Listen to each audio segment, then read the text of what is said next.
Hello friends, good morning. Welcome to இனிய இல்லம் channel. எல்லோரும் எப்படி இருக்கீங்க? கண்டிப்பாக நம்ம எல்லாருமே நல்லா இருப்போம் அப்படிங்கிற பாசிட்டிவான எண்ணத்தோடு வாங்க வீடியோக்குள்ளே போயிடலாம். இன்றைக்கி நம்ம பார்க்க போகிற பதிவு என்ன அப்படின்னு பார்த்தீங்கன்னா, ஆடி பூரத்தில் அம்மனுக்கு நம்மளே நம்ம கையால் செஞ்ச வளையல் மாலையை வந்து காணிக்கையாக தரலாம்.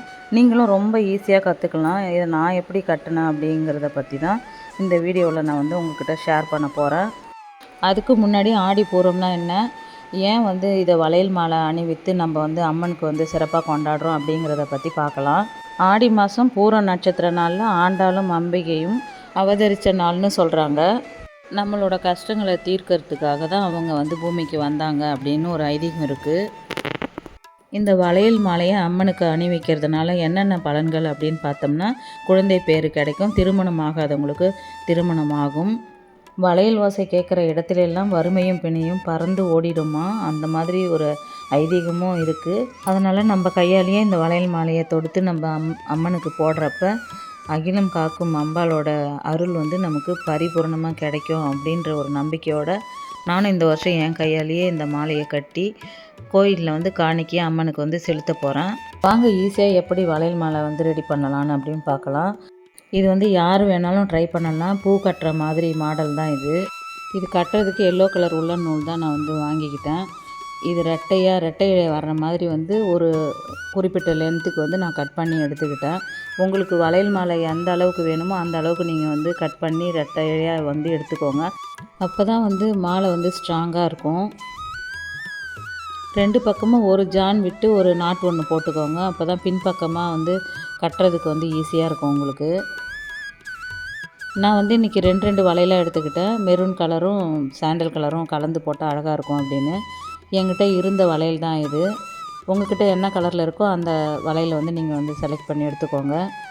ஃபஸ்ட்டு வந்து 2 வளையல் வச்சு நாட் போட்டுக்கிட்டேன். நீங்கள் இப்போ வீடியோவில் பார்க்குற மாதிரி ரெண்டு வளையலாக மேல் பக்கம் வச்சுட்டு உள்ளன் நூலை வந்து உள்பக்கமாக கொடுத்து மேல் பக்கம் இழுக்கணும்.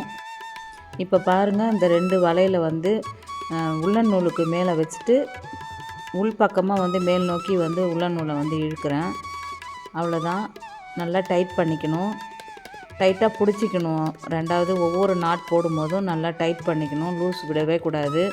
விட்டோம்னா மாலை வந்து எட்ட வந்துடும். நல்லா டைட்டாக பிடிச்சிக்கோங்க. இது மாதிரி தொடர்ந்து வந்து வளையலை வந்து தொடுத்துக்கிட்டே வந்து அதுக்கப்புறம் வந்து பூ கட்டும்போது நம்ம கீழே விடுவோம் இல்லைங்களா, அதை மாதிரி கொஞ்சமாக கீழே விட்டுட்டு ஒரு 4 வளையல் மட்டும் கையில் டைட்டாக பிடிச்சிக்கிட்டு கண்டினியூவாக கட்ட வேண்டியது தான்.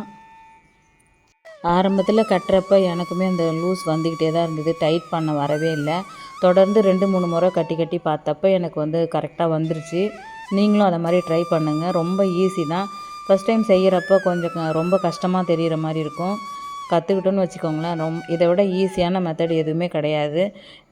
அம்மனுக்கு இந்த மாலையை போட்டுட்டு அதுக்கப்புறம் வர்றவங்களுக்கு நம்ம 2 வளையலாக கொடுக்கறதுக்கு எடுக்கிறப்பவும் ரொம்ப ஈஸியாக எடுத்து கொடுக்கலாம். இந்த சந்தன கலரும் ரெட் கலரும் எனக்கு வந்து மிக்ஸ் பண்ணி கட்டுறது வந்து நல்லாவே இருக்கும், கலர் காம்பினேஷன் அப்படின்னு தான் நான் கட்டினேன். ஆனால் இது ரொம்ப அந்த சாண்டல் கலர் வந்து பழைய வளையல் மாதிரி தான் தெரிஞ்சிச்சு. பரவாயில்ல, உங்களுக்கு டெமோக்காக தானே நம்ம கட்டுறோம் அப்படின்னு விட்டுட்டேன்.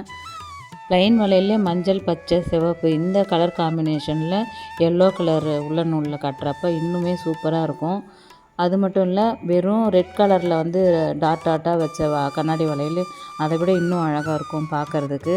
ட்ரை பண்ணி பாருங்கள். இது வரைக்கும் அம்மனுக்கு வந்து நான் வளையல் மாலை கட்டி போட்டதே கிடையாது. இந்த வருஷம் ஏதோ எல்லாருமே செய்கிறாங்க அப்படிங்கிறதுக்காக எனக்குமே நிறைய ஆசையாக இருந்துச்சு. வர மகாலட்சுமி பூஜையும் ஆடிப்புறத்துக்கு இந்த வளையல் மாலை அம்பாளுக்கு அணிவிக்கிறதும் வந்து எனக்கு வந்து என்னோடய பூஜையில் வந்து சேர்த்துக்கணும் அப்படின்னு முடிவு பண்ணிட்டேன். அது மாதிரி தொடுத்துக்கிட்டே வந்துட்டு முடிகிறப்ப இந்த மாதிரி கண்டிப்பாக ஒரு நாட் போடுங்க, இல்லைன்னா பிரிஞ்சு வந்துடும். வளையல் மாலையோட ஒரு பக்கம் வந்து ஒரு ஜான் அளவுக்கு நம்ம கயிறு விட்டுருந்தோம் இல்லைங்களா, அதே அளவுக்கு முடித்த பிறகு ஒரு ஜான் விட்டு கட் பண்ணிவிடுங்க. அப்போ தான் வந்து நம்ம பின்பக்கமாக அம்மனுக்கு மாலை போட்டுட்டு கட்டி விடுறதுக்கு வந்து கரெக்டாக இருக்கும். நானுமே இப்போ தான் வந்து கற்றுக்கிட்டேன். சரி, நான் கற்றுக்கின விஷயத்த உங்களுக்குமே கற்றுக் கொடுக்கணும் அப்படிங்கிறதுக்காக தான் இதை வந்து நான் ட்ரை பண்ணேன். இன்னொரு மெத்தடும் இருந்துச்சு, ஆனால் அது ரொம்ப கஷ்டமாகவும் இருந்தது. ஆனால் அந்த முறையில் நம்ம கற்றுக்கிட்டு மாலையாக கட்டுறப்ப இதை விட அது பார்க்குறதுக்கு அவ்வளோ அழகாக இருந்தது. சரி, நெக்ஸ்ட் டைம் அதை வந்து நம்ம ட்ரை பண்ணிக்கலாம் அப்படின்னு விட்டுட்டேன். அவ்வளோதான் ஃப்ரெண்ட்ஸ், வளையல் மாலை அம்மனுக்கு போடுறதுக்கு நான் வந்து ரெடி பண்ணி வச்சுட்டேன். ஆனால் இது கோவிலுக்கு கொடுக்கறதுக்கு இல்லை, நம்ம வீட்டில் இருக்க அம்மன் சிலைக்கு தான் நான் வந்து போட போகிறேன். ஏன்னா அந்த அம்மன் சிலை வந்து ரொம்ப சின்னதாக இருக்கும், இது போதும்னு நினைக்கிறேன். கோவிலுக்கு காணிக்கையாக கொடுக்கணுன்னா இன்னும் கொஞ்சம் பெரிய மாலையாக கட்டணும். இந்த பதிவு பிடிச்சிருந்தால் லைக் பண்ணுங்கள், ஷேர் பண்ணுங்கள். தேங்க்யூ.